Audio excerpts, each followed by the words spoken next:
Hi hello how are you. ನಾವಿವಾಗ ಈರುಳ್ಳಿ ಪಕೋಡ ಮಾಡೋದು ಹೇಗೆ ಅಂತ ತಿಳ್ಕೊಳ್ಳೋಣ. ಮೊದಲಿಗೆ ಈರುಳ್ಳಿಯನ್ನು ಸಣ್ಣಗೆ ಉದ್ದುದ್ದವಾಗಿ ಕಟ್ ಮಾಡ್ಕೊಳ್ಳೋಣ. ಆಮೇಲೆ ಅದಕ್ಕೆ ರುಚಿಗೆ ತಕ್ಕಷ್ಟು ಉಪ್ಪು, ಆಮೇಲೆ ಮೈದಾ ಹಿಟ್ಟು, ಕಡಲೆ ಹಿಟ್ಟು, ಕಾಳು, ಕರಿಬೇವು, ಕೊತ್ತಂಬರಿ ಇಷ್ಟನ್ನು ತಗೊಂಡು ಅದನ್ನು ಕಲಸೋಕ್ಕೆ ನೀರು. ಮೊದಲಿಗೆ ಇದನ್ನು ಇವಾಗ ಕಲಸಿಟ್ಕೊಳ್ಳೋಣ.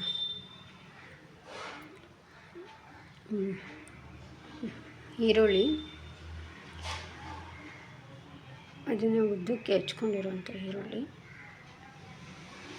ಮತ್ತು ರುಚಿಗೆ ತಕ್ಕಷ್ಟು ಉಪ್ಪು ಹಾಕಿ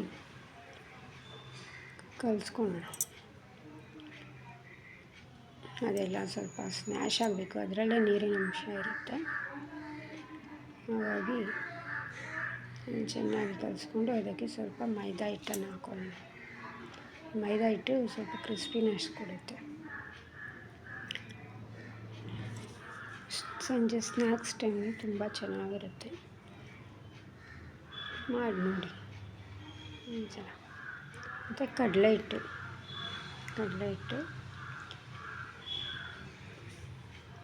ಹಾಕಿ ಇದನ್ನು, ಅದರಲ್ಲಿ ನೀರಿನ ಅಂಶ ಇರುತ್ತಲ್ಲ, ಹಾಗಾಗಿ ನೀರು ಎಷ್ಟು ಬೇಕೋ ಅಷ್ಟು ಹಾಕ್ಕೊಂಡು ತುಂಬ ತೆಳ್ಳಗೂ ಕಲಿಸ್ಬಾರ್ದು. ಸ್ವಲ್ಪ ಹುಡಿ ಥರ ಬರೋ ರೀತಿಯಲ್ಲಿ ಕಲಿಸ್ಕೊಂಡು, ಇದು ಕಾಳು ಹಾಕೋದ್ರಿಂದ ಗ್ಯಾಸ್ಟ್ರಿಕ್ ಅದೆಲ್ಲ ಸ್ವಲ್ಪ ಅವಾಯ್ಡ್ ಆಗುತ್ತೆ. ಇವಾಗ ಎಲ್ಲವನ್ನು ಹಾಕಿ ಇವಾಗ ಹಿಟ್ಟನ್ನು ರೆಡಿ ಮಾಡ್ಕೊಳ್ಳೋಣ ಕಲಸಿ. ಈರುಳ್ಳಿ ಜಾಸ್ತಿ ಹಾಕಿದಷ್ಟು ತುಂಬ ಚೆನ್ನಾಗಿರುತ್ತಿದ್ದು. ಮೆಣಸಿನ್ಕಾಯಿ ಆದರೂ ಹಾಕ್ಕೋಬೋದು, ಇಲ್ಲ ಖಾರದ ಪುಡಿ ಆದರೂ ಹಾಕ್ಕೊಂಡು ಇದನ್ನು ಮಾಡ್ಕೋಬೋದು. ಪ್ಯಾಟ್ರನ್ ರೆಡಿ ಆಗಿದೆ. ಎಣ್ಣೆ ಇಟ್ಟಿದ್ದೀವಿ. ಇವಾಗ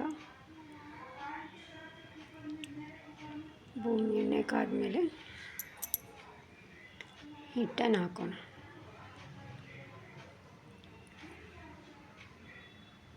ಮಳೆ ಬರ್ತಾ ಇರುತ್ತಲ್ಲ ಚಳಿ ಟೈಮಲ್ಲಿ, ಅಂಥ ಟೈಮಲ್ಲಿ ತುಂಬ ಚೆನ್ನಾಗಿರುತ್ತೆ. ಅರ್ಜೆಂಟಾಗಿ ಯಾರಾದರೂ ಗೆಸ್ಟು ಯಾರಾದರೂ ಬಂದರೆ ಕ್ವಿಕ್ಕಾಗಿ ಮಾಡಿಕೊಡೋಕ್ಕೆ ತುಂಬ ಚೆನ್ನಾಗಿರುತ್ತೆ.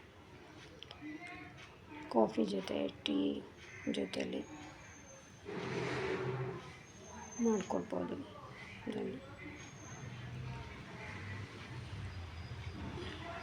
ಸಲ ಮಾಡಿ ನೋಡಿ, ಹಾಗೂ ನಮ್ಮ ಚಾನಲ್ನ ಸಬ್ಸ್ಕ್ರೈಬ್ ಮಾಡ್ಕೊಳ್ಳಿ, ಲೈಕ್ ಮಾಡಿ.